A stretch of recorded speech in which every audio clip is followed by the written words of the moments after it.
सभी मेरे व्यूवर्स को नवरात्र और चैत्र नवरात्र, जो चैत्र में नवरात्रि होते हैं, और हमारा नव वर्ष जो विक्रम संवत 2083, सभी को नव वर्ष की भी शुभकामनाएं और चैत्र के नवरात्रों की बहुत शुभकामनाएं। तो ये साल हमारे लिए सुख, समृद्धि, ऊर्जा, शक्ति और सकारात्मक ऊर्जा को लेकर आए, यही मनोकामना करती हूँ। मैं डॉक्टर सुनीता, मेरे चैनल में आपका स्वागत है।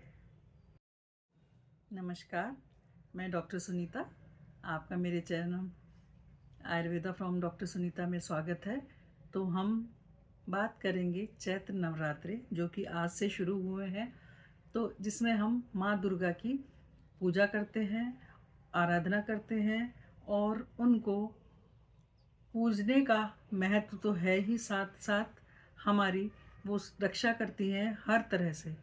हमारी रक्षा करती हैं, वो शरीर के किसी रोग में ना हो, हमारा जीवन अच्छे से चले, हम अच्छे से भोजन करें, अच्छा भोजन करें, और जो हमारे लिए हितकर है वो हम ले, अहितकर है उसको छोड़ें। क्या सुख है, क्या दुख है, उस सब की जानकारी माँ दुर्गा ने दी है, और कैसे उन्होंने असुरों का संहार करके हमारी सबकी रक्षा की। तो माँ दुर्गा असुरों का संहार करने वाली 9 रूपों में, अलग अलग रूप में वो हमें अलग अलग शिक्षा देती हैं। और आयुर्वेद से भी बहुत गहरा संबंध है, क्योंकि आयुर्वेद भी हमारी रक्षा करता है और प्राकृतिक तरीके से रक्षा करता है। जो हम जीवन जी रहे हैं, उसी जीवन को नियमित जीने से हम निरोगी रहेंगे, ये हमें ज्ञान देता है। और हमें अपने लिए क्या भोजन करना है, क्या नहीं करना है, सात्विक भोजन करना है और तामसिक भोजन को त्यागना है, सत्व को अपनाना है, और ये सब ज्ञान हमें आयुर्वेद देता है। तो जैसे कि आयुर्वेद में भी कहा गया है, स्वास्थ्य से स्वस्थ रक्षणम, आतुरस्य विकार प्रशमनम च। तो जो स्वस्थ व्यक्ति है, जैसे हम माँ हमारी रक्षा करती है, जो स्वस्थ हैं वो तो स्वस्थ रहेंगे, जो बीमार हैं उनकी रक्षा करती है, उनको बहुत सी औषधियों से, बहुत से जो हम प्राकृतिक चीज़ें हम खाते हैं, भोजन जो करते हैं, उन सब से हमारी रक्षा करती है।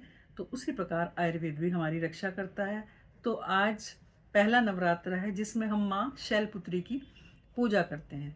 तो माँ शैलपुत्री को हमारे आयुर्वेद में हरड़ या हरितिकी के नाम से जाना गया है, जो माँ शैलपुत्री का स्वरूप है। इस समय हम अगर हरड़ का उपयोग करेंगे या हरड़ के वृक्ष की पूजा करेंगे या उसके नीचे बैठेंगे, तो भी लाभकारी होगा। हरड़ जो है हमारे स्वास्थ्य की रक्षा बहुत अच्छे से करती है। इसको पथ्या भी कहा गया है। पथ्य जो आयुर्वेद में कहते हैं, पथ्य जो हितकर होता है, हमें क्या लेना है, हमारे लिए क्या हितकर है, वो पथ्य है। तो हमारे लिए हितकर है हरितिकी, और ये अपने गुणों से इतना परोपकार करती है कि हम अपने भोजन को, जो हमने भोजन खाया है, उसको अच्छे से पाचन करते हैं और स्वस्थ रहते हैं। समय से खाना, समय पे सोना और अपने विचार अच्छे रखना, ये सब हमारे नियम हैं जो आयुर्वेद में बताए गए हैं, और इन्हें हम अपनाएंगे तो हम स्वस्थ ही रहेंगे। तो इससे स्वास्थ्य लाभ तो मिलते हैं, क्योंकि ये हमारी इम्यूनिटी को भी बूस्ट करती है। और इसके अलावा इसको हम जो कहते हैं, हरितकी को हम आयु और चेतकी के नाम से भी जानते हैं। तो हमारी आयु को मजबूत करती है। और ये जड़ी बूटी जो है हमारे जो तीनों दोषों को, ये जो हरितकी है, वात पित्त कफ तीनों को संतुलित रखती है। तो अगर हमारे शरीर के तीनों दोष संतुलित हैं, हमारे सत्व रजतम दोष जो है संतुलित हैं, और हमारा मन एकाग्र है, और हम समय से सोते हैं, समय पर उठते हैं, सात्विक आहार करते हैं, मौसम के फल खाते हैं, मौसम की सब्जियां खाते हैं, और साथ में योग प्राणायाम भी करते हैं, तो हमें कोई भी रोग आसानी से नहीं पकड़ सकता। तो जैसे कि मौसम बदलते हैं, उसी तरह से आयुर्वेद में हमारी दिनचर्या भी बदलती है। तो अगर सर्दी का मौसम है तो हमें क्या खाना है, वसंत है तो हमें क्या खाना है, जिस तरह से 6 मौसम है, उसी तरह से हमारे भोजन के भी उसी हिसाब से, मौसम के अनुसार हमारा भोजन भी बदलता रहता है, क्योंकि हमें प्रकृति ने ऐसी औषधियाँ रूप में सब्जियाँ दी हैं, फल दिए हैं, जो कि हर मौसम में बदलते रहते हैं। जैसे अब गर्मी आएंगी तो आम आएगा, आम जो कि एक विटामिन ए और सी से भरपूर है, जो हमारे पाचन को बहुत अच्छा रखता है।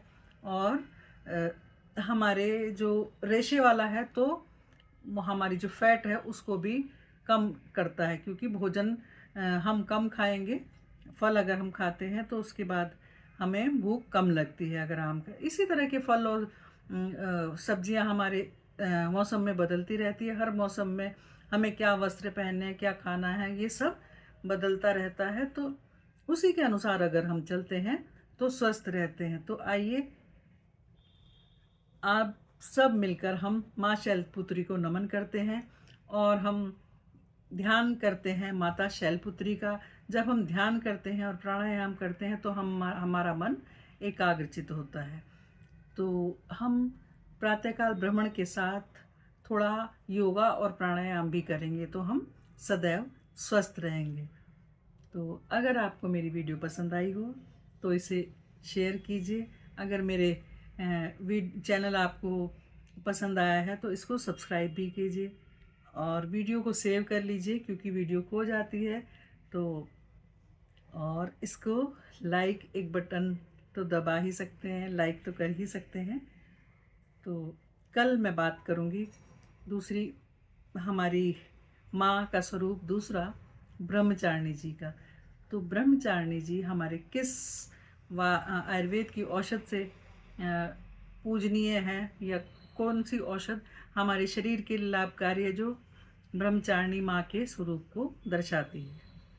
तो मिलते हैं कल एक नए वीडियो के साथ और माँ ब्रह्मचारिणी के पूजन की तैयारी के साथ। धन्यवाद।